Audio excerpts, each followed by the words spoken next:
Dragon Ball is one of the most well-known and well-loved manga and anime series of all time. It has fans across the world, and its sense of adventure and comedy, mixed with flashy action and ridiculous plots, resonate with many people, me being one of them. It's easy to criticise the show, notice the plot holes and the flaws in the way it tells the story, and the way it constantly plays with its own continuity and canon, but the fact is, it's always an enjoyable and fun series, and will stand the test of time as one of the most influential Japanese media creations of all time. With a series this universally popular, it's going to get video games, especially considering Dragon Ball as a series, which evolved to be about huge battles and epic fights. It's pretty much the perfect series for recreation in gaming form. Dragon Ball was first released in Shonen Jump in 1984, and the series that would become Dragon Ball Z in 1988, which means that it's had a long history of video games. For this video, I'm going to focus purely on video games based on Dragon Ball Z and not Dragon Ball. I'm going to approach this list from an entirely subjective point of view. This is just my opinion from the Dragon Ball Z games that I have played. Just because one of the games isn't on the list doesn't mean that it's not good or that it's not worthy to be here. It just means that I haven't either played it or just prefer these ones. So please let me know what your top 5 would be in the comments below. This is my top 5 Dragon Ball Z games. One thing that a lot of people have always complained about with Dragon Ball Z games is the controls. They are often very unique to that series of games, which means that it's quite difficult to simply pick up and play them. You have to actively take time to learn them. Fighter Z bucks this trend by falling perfectly into the easy to pick up, hard to master category, which is the sweet spot in terms of controls. Made by Arc System Works, they created a style which looks hand-drawn yet flashy at the same time, and crafted a tight, responsive fighting game which is both fun to play for the general gamer, but also has a lot to offer for fans of Dragon Ball in general. So we move from a game which is accessible to both fans and general gamers, to one which is heavily targeted towards fans of the series. Raging Blast 2 was released on the PS3 in 2010 to generally pretty mediocre reviews, however I always really enjoyed it.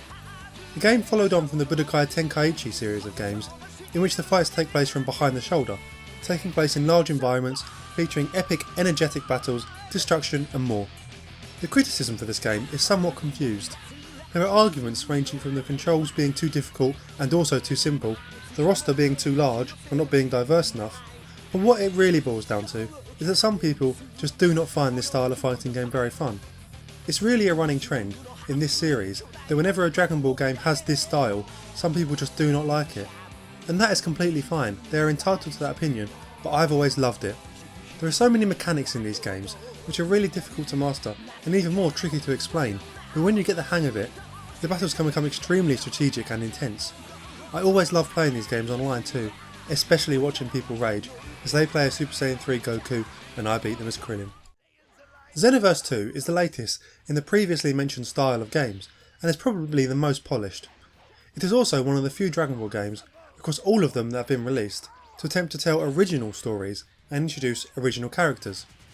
The game lets you create your own character, equip them with various clothes and skills, and battle across a story mode featuring some demons that want to change time. Across this story, the player will encounter many of the series' familiar characters and events, attempting to set time back on track and defeat the baddies. The enjoyment for this game comes from being able to create a unique character and the massive amount of customizability on offer, not to mention that the game really offers a lot of content.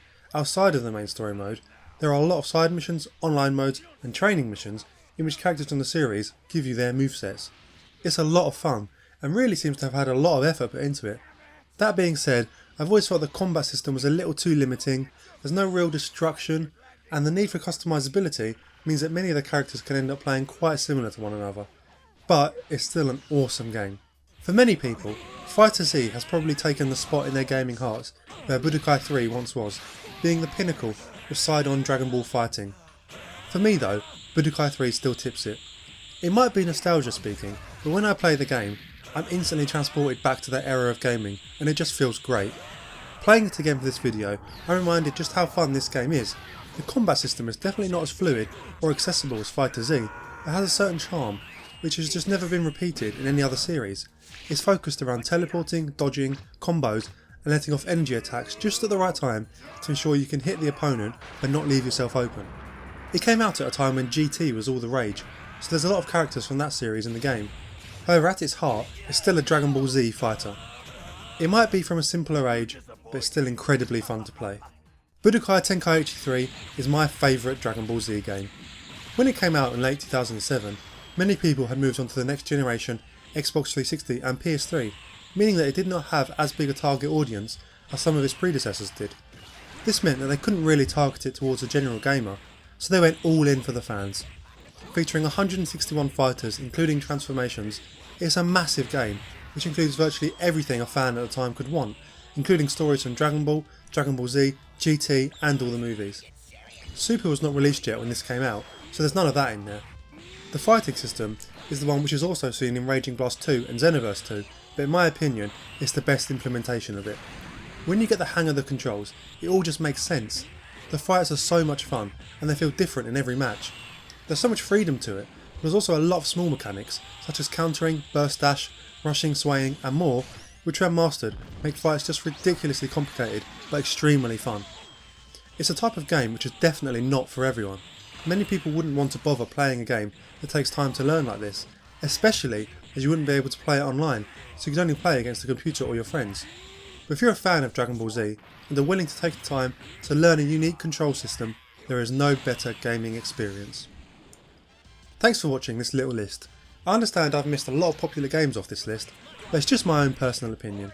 In the future, I'm probably going to go in the opposite direction and make a video about the top 5 worst Dragon Ball Z games, so if you've got an idea or a suggestion for that list, let me know in the comments below as well.